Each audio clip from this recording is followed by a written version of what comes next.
proposition, Leonore Bennett suppressed a yawn as she checked the vitals of her youngest patient, 7-year-old Timothy, who had finally fallen asleep after battling pain for most of the evening. 18 hours into her double shift, exhaustion pulled at her limbs, but she maintained the gentle smile that had earned her the nickname Sunshine Nurse on the pediatric oncology floor.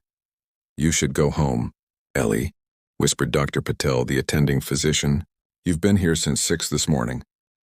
"Just one more round," Eleanor replied, tucking Timothy's blanket more securely around his thin shoulders. "Ben is picking me up at midnight anyway." Benjamin, her 19-year-old brother, was the reason for her punishing schedule. Diagnosed with a rare form of lymphoma 3 years ago, his treatments had depleted their parents' savings before they died in a car accident last year, leaving Eleanor as his sole caretaker and provider. Insurance covered only a fraction of the experimental protocol that was his best hope, and the medical bills grew faster than she could manage, even with double shifts and weekend work at a nearby clinic. As Eleanor made her final rounds, she noticed an unusual amount of activity near the hospital's administrative wing. Staff members straightened their uniforms and whispered excitedly. "What's happening?" she asked Monica, another nurse who was peering down the corridor. "Nathaniel Westbrook is here," Monica replied with barely contained excitement. "You know, the tech billionaire? He's donating some new imaging equipment to the pediatric department." Eleanor vaguely recalled news articles about Westbrook Innovations and its notoriously cold, brilliant founder. Supposedly a genius who had revolutionized medical imaging technology, he was equally known for his ruthless business tactics and emotional detachment. "He's not what I expected," Monica continued, eyes fixed on the approaching group. "Even more intimidating in person." Eleanor glanced up to see a tall figure walking alongside the hospital director. Nathaniel Westbrook cut an imposing silhouette in a perfectly tailored charcoal suit, his posture military straight. Even from a distance, there was something commanding in his presence that made the hospital staff straighten reflexively as he passed. Unlike Monica, Eleanor felt more curious than impressed. Wealthy donors visited the hospital regularly, but few ventured beyond the ceremonial ribbon cuttings and photo opportunities to the actual patient floors. As the entourage approached, Eleanor returned her attention to the medication chart she was updating. She had no time for celebrity billionaires, regardless of their donations. "And this is our pediatric oncology unit," the hospital director was saying, his voice carrying down the quiet hallway. "One of the departments that will benefit most from your generous contribution, Mr. Westbrook." Eleanor felt, rather than saw, the group pause near the nurse's station. She continued her work, conscious of Monica subtly trying to smooth her hair while pretending to review patient files. "Nurse Bennett is one of our most dedicated team members," Dr. Patel said suddenly, causing Eleanor to look up in surprise. "She's developed several innovations in our pain management protocols for our younger patients." Eleanor found herself fixed in the gaze of the most penetrating pair of gray eyes she had ever encountered. Nathaniel Westbrook studied her with an intensity that was almost clinical, as if cataloging data rather than meeting a person. His features were aristocratic, high cheekbones, strong jaw, and a mouth set in a permanent slight downward curve. His dark hair was cut precisely, not a strand out of place. He might have been handsome if not for the complete absence of warmth in his expression. "Innovations?" he inquired, his voice deeper than Eleanor had expected. "Put on the spot." Eleanor straightened her scrubs self-consciously. "Nothing revolutionary, sir. Just some techniques to help the children feel more in control during painful procedures," she explained briefly. How she used age-appropriate visualization exercises and modified the environment to reduce anxiety, techniques she had developed while helping Benjamin through his worst treatments. Westbrook listened without interruption, his expression unchanged, yet something in his intense focus suggested genuine interest rather than mere politeness. "Effective pain management improves treatment outcomes," he stated when she finished. "Not a question, not a compliment, simply an assessment." "Yes, especially with children," Eleanor agreed. "Their perception of pain is significantly influenced by their emotional state." A flicker of something, surprise perhaps, crossed his face before the impassive mask returned. He nodded once, then turned back to the hospital director. Effectively dismissing her, Eleanor returned to her charts, the encounter already fading from her mind as she focused on finishing her shift. By the time Benjamin picked her up at midnight, she had forgotten the strange intensity of Nathaniel Westbrook's gray eyes. 3 days later, Eleanor was catching a rare evening at home when her doorbell rang. Their apartment was in a modest neighborhood, small but meticulously maintained. The best she could afford while keeping up with Ben's medical expenses. "Did you order food?" She called to Benjamin, who was working on college assignments at the kitchen table. His condition had stabilized enough that he had enrolled in part-time classes, determined not to let his illness define him. "Nope," he replied, not looking up from his laptop. "Probably Mrs. Hernandez from downstairs. She said something about extra tamales earlier." Eleanor opened the door expecting their kindly neighbor. Instead, she found Nathaniel Westbrook standing in her hallway, flanked by a woman in a crisp pantsuit who appeared to be an assistant. "Miss Bennett," he said, as if his presence on her doorstep at 8 p.m. on a Wednesday was completely normal. "May I come in?" Too shocked to refuse, Eleanor stepped back, allowing him and his assistant to enter her modest living room. Benjamin looked up from his studies, eyes widening in recognition. "You're Nathaniel Westbrook," he stammered, quickly closing his laptop. Westbrook acknowledged him with a brief nod before returning his attention to Eleanor. "Is there somewhere we can speak privately?" Finding her voice, Eleanor gestured to the small balcony off the living room. "We can talk out there." "Ben, would you mind giving us a few minutes?" Benjamin retreated to his bedroom, throwing curious glances over his shoulder. On the balcony, Westbrook declined Eleanor's offer of water or tea. His assistant remained inside, tapping on a tablet with efficient precision. "I'll be direct, Miss Bennett," Westbrook began without preamble. "I've spent the past 3 days researching you extensively." "Researching me?" Eleanor repeated, unease creeping along her spine. "May I ask why?" "I need someone to carry my child," he stated, his tone as matter-of-fact as if discussing the weather. "After careful consideration of numerous candidates, I've determined you're the optimal choice." Eleanor stared at him, certain she had misheard. "Excuse me?" "I require an heir," he continued, unperturbed by her reaction. "I have no interest in marriage or romantic entanglements, but continuation of my genetic line is necessary for various business and personal reasons." He proceeded to outline what he called the arrangement in precise detail. She would be artificially inseminated with his child, live in a private wing of his estate during the pregnancy with full medical care, and receive a sum of money that made her eyes widen, enough to pay off Benjamin's medical debt entirely and fund his complete education, with millions to spare. The pregnancy would be achieved through medical procedures, not physical contact, he clarified, apparently misinterpreting her stunned silence. "After delivery, you would have the option of limited involvement in the child's life if you wish, or you could choose to have no contact. Either way, your financial compensation would be the same." Eleanor felt her shock giving way to indignation. "Mr. Westbrook," she said slowly, measuring each word, "are you seriously asking me to sell you a baby?" "I'm offering a mutually beneficial arrangement," he corrected, the slightest furrow appearing between his brows. "You need financial resources for your brother's treatment. I need a surrogate with specific genetic and personality traits. It's a logical solution." "Logical?" Eleanor's voice rose despite her effort to remain calm. "A child isn't a business transaction.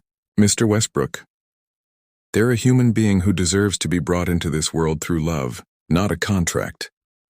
"Love is an unreliable foundation," he responded, his expression unchanged. "I can provide stability, education, opportunity, and financial security. Concrete advantages rather than ephemeral emotions." Eleanor crossed her arms, anger replacing her initial shock. "And why me? Surely there are professional surrogates who would jump at your arrangement." For the first time, something like genuine emotion flickered in his gray eyes, a calculation being adjusted. "I observed you at the hospital," he said after a brief pause. "You exhibit exceptional empathy, intelligence, and resilience under pressure. Your medical history is excellent. Your genetic background shows no concerning hereditary conditions, and your academic records indicate above-average intelligence despite your limited opportunities." "You investigated my medical records?" Eleanor interrupted, appalled. Westbrook continued as if she hadn't spoken. "More importantly, you demonstrate genuine care for your patients and your brother. These are qualities I would want my child to inherit." Eleanor stared at him, torn between outrage at his presumption and a bizarre unwilling. Desperate measures. 3 days after rejecting Nathaniel Westbrook's proposal, Eleanor received devastating news. Benjamin's latest scan showed his cancer had progressed aggressively. Dr. Farhadi explained that their best option was an experimental treatment at a specialized clinic, but insurance wouldn't cover the $750,000 cost. That evening, Eleanor sat in their apartment surrounded by medical bills, loan rejections, and fundraising attempts that had barely made a dent in their existing debt. Benjamin's thin face had grown paler by the day. "I'll be fine, Ellie," he insisted weakly. "We'll figure something out." After he fell asleep, Eleanor pulled Westbrook's business card from her desk drawer. Her hands trembled as she dialed. The next morning found her in Westbrook's penthouse office, 60 floors above Manhattan. Floor-to-ceiling windows revealed a panoramic city view that emphasized how far above ordinary life Nathaniel Westbrook existed. "You've reconsidered," he stated. "Not a question." "I have conditions," Eleanor replied, maintaining composure despite her internal turmoil. "The money gets placed in an irrevocable trust for Benjamin immediately. I continue working limited hours during the pregnancy, and I want involvement in the child's life afterward. Not custody, but visitation rights." Westbrook studied her, something almost like respect flickering in his eyes. "Acceptable. And this," she added, voice firm, "remains a medical procedure only. No physical relationship." "I never suggested otherwise," he replied coldly. Within a week, Eleanor moved into the east wing of Westbrook's mansion, a sprawling estate 30 minutes outside the city. The contrast between her modest apartment and these luxurious surroundings was disorienting.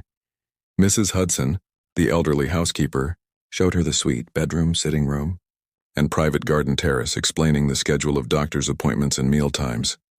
"Mr. Westbrook prefers structure," she explained kindly. "You likely won't see him often. He works most days and travels frequently." Eleanor wondered what kind of father would be so detached from the very beginning. As if reading her thoughts, Mrs. Hudson paused at the door.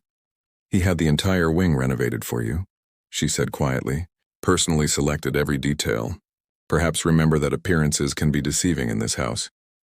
Unexpected connections. During her first month at the Westbrook estate, Eleanor rarely saw Nathaniel. When their paths crossed, interactions remained brief and formal. She attended fertility treatments, settled Benjamin into his specialized care facility, and tried to adjust to her new reality. Everything changed one morning when severe nausea left her collapsed on her bathroom floor. As she struggled to reach her phone, the door opened and Nathaniel appeared, surprisingly disheveled in workout clothes. "Mrs. Hudson heard you call out," he explained, kneeling beside her. "The doctor is coming, but let's get you back to bed." To her shock, he gathered her carefully in his arms, carrying her with unexpected gentleness. As he settled her against the pillows, Eleanor noticed something she'd never seen before: concern in his usually impassive eyes. "Cold compress helps," he murmured, placing one on her forehead. "Small sips of water." "Nothing citrus. How do you know?" she asked weakly. Nathaniel's expression shifted almost imperceptibly. "My mother. She was ill for many years before she died. I learned to help manage her symptoms." This glimpse behind his facade, the boy who had cared for his dying mother, reframed everything Eleanor thought she knew about Nathaniel Westbrook. The pregnancy progressed, and with it, subtle changes in their relationship. Nathaniel began attending medical appointments, asking thoughtful questions. He started working from home more frequently, often appearing when Eleanor needed something before she asked. One evening, as Eleanor sat reading in the garden, Nathaniel approached with uncharacteristic hesitation. "The baby moved today," she offered. "Would you like to feel it?" His hand trembled slightly as she guided it to her growing belly. When the baby kicked against his palm, Nathaniel's expression transformed, wonder replacing his habitual control. "That's remarkable," he whispered. "She," Eleanor corrected softly. "It's a girl." Nathaniel looked up, something vulnerable in his expression. "A daughter." That night, Eleanor found a stack of parenting books outside her door. The breaking point be her 7th month. Eleanor had witnessed the gradual thawing of Nathaniel Westbrook. He'd created a nursery adjacent to his own rooms, consulting Eleanor on every decision. They shared meals regularly, their conversations evolving from stilted exchanges to genuine dialogue. Eleanor learned about Nathaniel's childhood, raised by distant parents who valued achievement over affection, losing his mother to cancer when he was 15, and enduring his father's emotional abandonment afterward. The only woman I ever considered marrying left when she realized I couldn't give her what she wanted. He confessed one evening. Emotional vulnerability doesn't come naturally to me. Yet you're preparing to raise a daughter, Eleanor observed. Children need emotional connection more than anything. I'm aware of my limitations, Nathaniel admitted. That's why I've been, he hesitated, studying. His earnest efforts to prepare himself for fatherhood touched something deep in Eleanor's heart. The man she had initially judged as cold was actually deeply afraid of failing, of repeating his father's emotional neglect, of loving and losing again. One afternoon, James Parker, Nathaniel's lawyer, arrived with documents requiring Eleanor's signature. Just some final paperwork, he explained kindly. Scanning the pages, Eleanor froze. The document would terminate all her parental rights after birth. No visitation, no contact. Complete legal separation from the child she now felt moving within her. There must be a mistake, she said, voice trembling. Nathaniel agreed to visitation rights. James looked uncomfortable. These were drawn up at the beginning of your arrangement. Mr. Westbrook may have revised his intentions since then, but these are the documents he provided. Heart-shattering. Eleanor left the papers unsigned and retreated to her rooms. She had allowed herself to believe their growing connection was genuine, that Nathaniel had changed, that they might create some unconventional family for their daughter. Instead, nothing had changed. She was still just a transaction to him.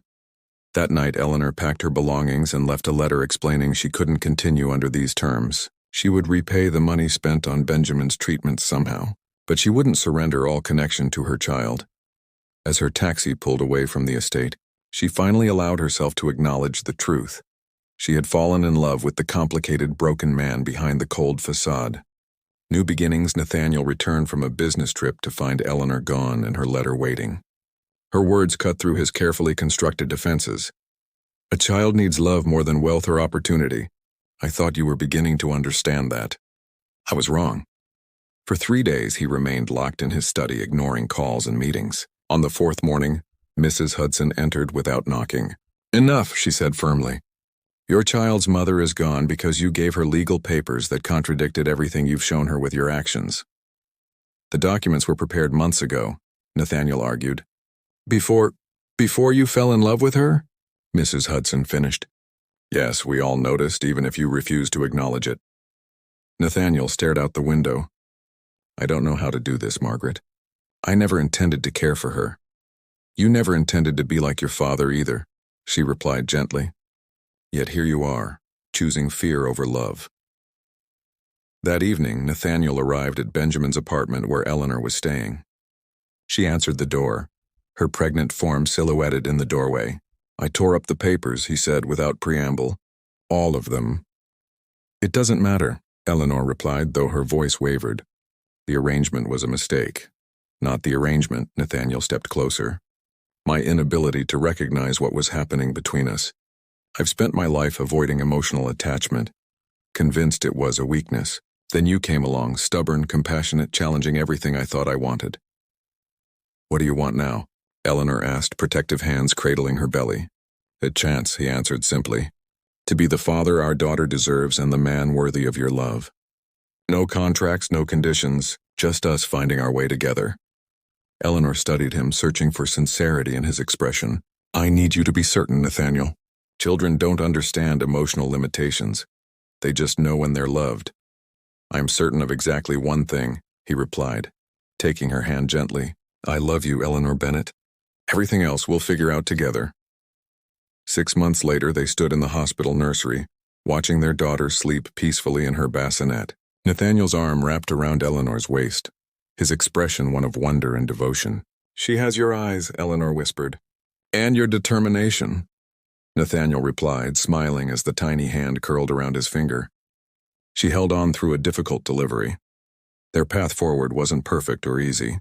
Nathaniel still struggled with expressing emotions, and Eleanor sometimes doubted the stability of their unconventional beginning. But as they created a home together, one filled with patience, understanding, and growing love, they proved that even the coldest hearts could learn to thaw when met with unwavering strength and compassion.